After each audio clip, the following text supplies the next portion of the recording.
Deep beneath the soil of the Democratic Republic of Congo lies an estimated $24 trillion worth of untapped mineral wealth.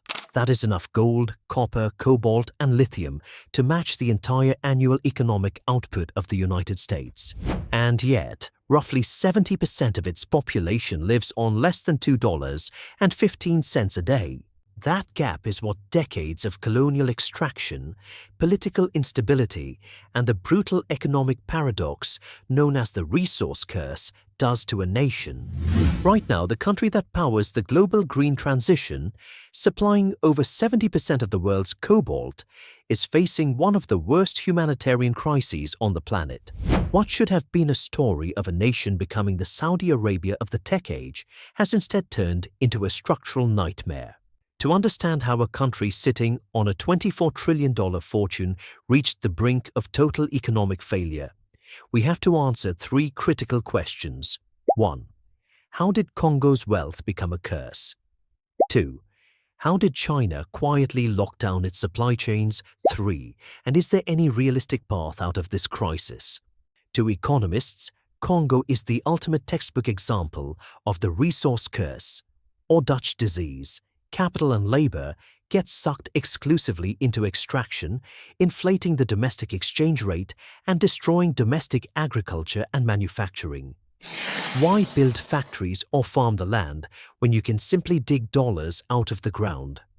This structural imbalance created a fragile economy completely exposed to global commodity price crashes. But Congo's failure didn't start with modern mining.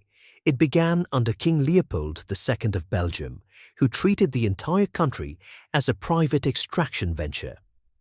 The focus was never on building institutions or roads. It was purely about moving rubber and minerals out as fast as possible. When independence came in 1960, the new state inherited no economic infrastructure and severe institutional decay. Decades of kleptocracy under Mobutu Sese Seko further cemented a system where national wealth was treated as a personal bank account. Fast forward to today, and the world economy needs Congo more than ever. Every lithium-ion battery powering an electric vehicle and every microchip in a laptop requires minerals like cobalt and coltan. Congo holds over 60% of world coltan reserves and 70% of cobalt. You would assume this unprecedented global demand would create a massive economic boom. But the way this wealth is extracted prevents it from ever reaching the local economy. An estimated 400,000 men, women, and children dig by hand in dangerous informal mines for just a few dollars a day. Because the government lacks the capacity to enforce taxes effectively, much of this mineral wealth is smuggled across borders or siphoned off through complex offshore structures before the treasury sees a dime. The tech revolution is funded by Congolese resources, but the value is captured thousands of miles away.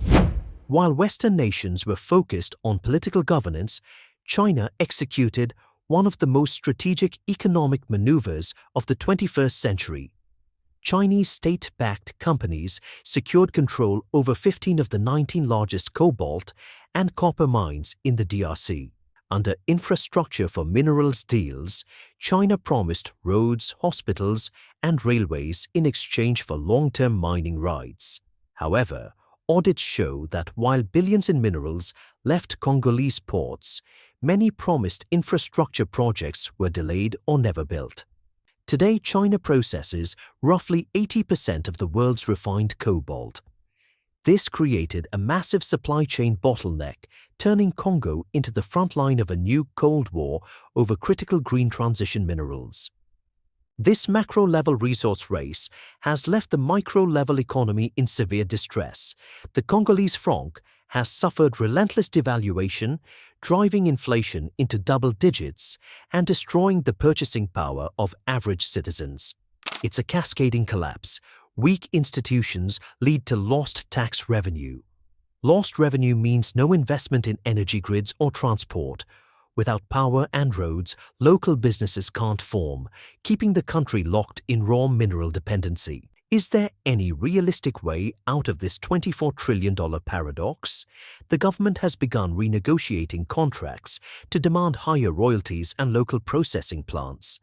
But transforming a raw resource exporter into an industrial power requires decades of stability and infrastructure, things that cannot be built overnight. Whether Congo can break the resource curse or remain an exploited engine for foreign technology is a question economists are watching closely.